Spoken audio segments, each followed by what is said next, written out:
Bonjour Arnaud Montebourg. Bonjour. Emmanuel Macron va donc annoncer sa candidature finalement ce matin. Est-ce que c'est l'entrée en campagne d'un candidat de gauche?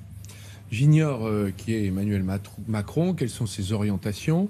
Il lui-même se définit ni droite ni gauche. Pour moi, il est un peu comme Monsieur X.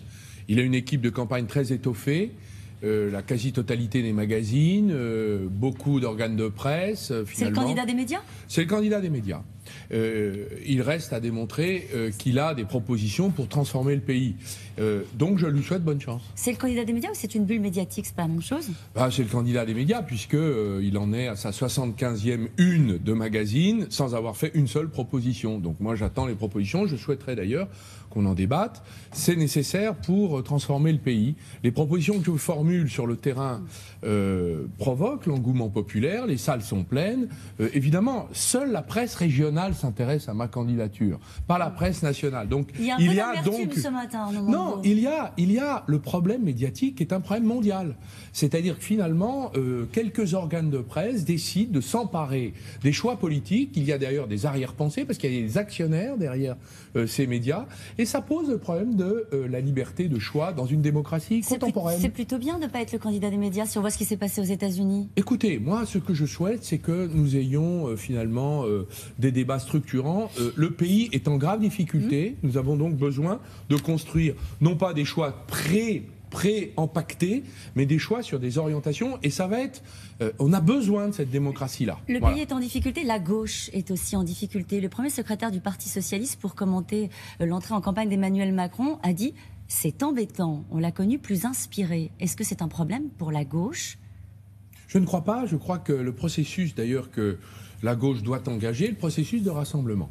Le premier rassemblement, c'est la primaire de la gauche. Pour ma part, si le candidat de la gauche de gouvernement, de la gauche officielle, c'est François Hollande, le président de la République, ou si c'est le Premier ministre Manuel Valls, j'espère l'un comme l'autre les battre.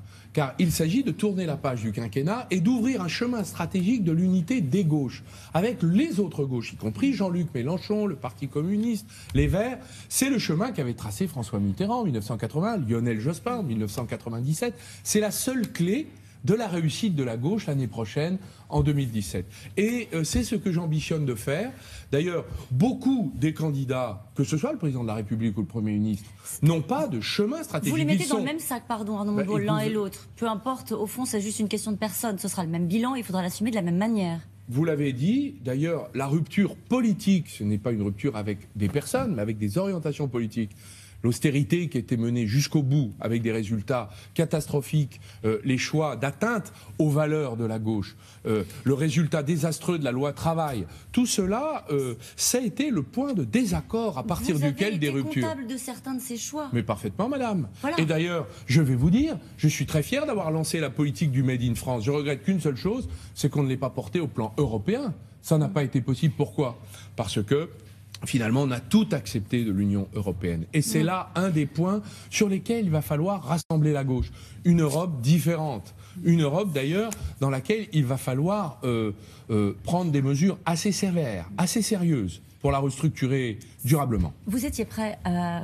Vous êtes toujours, je pense, prêt à affronter François Hollande lors d'une primaire, à la loyale, une primaire de la gauche.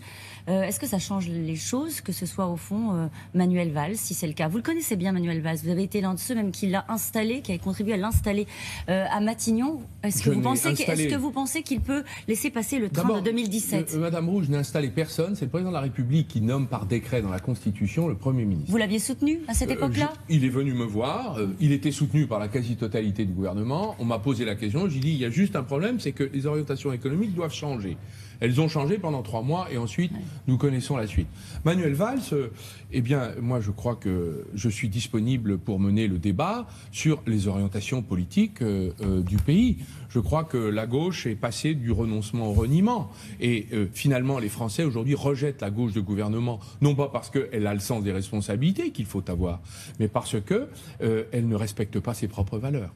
Il n'est pas un candidat plus compliqué à gérer pour vous qu'un François Hollande, au fond? Écoutez, Manuel Valls, je l'ai déjà battu. Il était à 5% aux dernières primaires, j'étais à 17,5%. Je pense que nous pouvons nous revoir sans aucune difficulté. On parle de démondialisation? C'est un sujet qui avait fait d'ailleurs l'objet d'une campagne présidentielle, la précédente. Vous étiez candidat à la primaire. À l'époque, quand vous parliez de démondialisation, vous regardez avec des gros yeux ronds.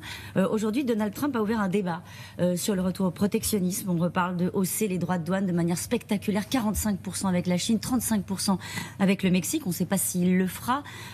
Comment est-ce que l'Europe doit réagir face à ce débat-là? L'Europe est la passoire dans la mondialisation. Elle a tout laissé venir et passer. Elle est même finalement une sorte d'îlot de naïveté dans le monde, car les États-Unis n'ont pas attendu M. Trump pour être protectionnistes. Les États-Unis viennent de prendre 500% de droits de douane sur l'acier chinois. L'Europe est incapable de dépasser 20 à 50%. Donc en vérité, lorsque j'ai défendu le Made in France, j'ai défendu finalement le rapprochement du lieu de consommation et du lieu de production. Et le Made in France, ce doit être désormais une grande politique. Si les Américains font le choix d'augmenter leur protectionnisme, l'Europe devra se protéger elle aussi. D'ailleurs, quand M. Trump dit qu'il ne faut pas respecter les accords de Paris, de la COP21, de la réduction des émissions de gaz à effet de serre, eh bien, nous pouvons parfaitement décider en Europe d'instaurer des taxes carbone aux frontières européennes sur tous les produits qui ne respectent pas les accords. Il a parfaitement raison, et je propose évidemment cette stratégie. C'est une stratégie protectionniste dans l'intérêt de la planète. Ça va être le donnant-donnant commercial à tous les étages. C'est nécessaire, car finalement, je vais vous dire, les Américains ont organisé la protection de leur industrie avec un certain succès, car elle reste encore forte. Nous, la France et l'Union européenne n'en a pas été capable. Le moment est venu maintenant de mettre un terme finalement à ce libre-échange généralisé qui a servi les peuples. Quelle est la liberté des ouvriers français lorsqu'ils se retrouvent mis en concurrence avec des salariés dans des pays esclavagistes qui travaillent à low cost? La question, c'est est-ce que l'Europe y est prête? Mais l'Europe, il va falloir... Est-ce qu'il y a une unanimité en Europe? Certainement pas sur ces sujets-là. Mais si vous attendez l'unanimité européenne, Madame Roux, vous n'aurez jamais rien. Donc nous allons prendre le taureau par les cornes. Nous n'avons pas besoin que la France ait à sa tête un nouveau bon élève de la classe européenne. On a besoin d'écrire les nouvelles règles d'un nouveau monde. Avec un mauvais élève de la classe européenne. Merci beaucoup. Merci. C'est à vous, William. Merci beaucoup.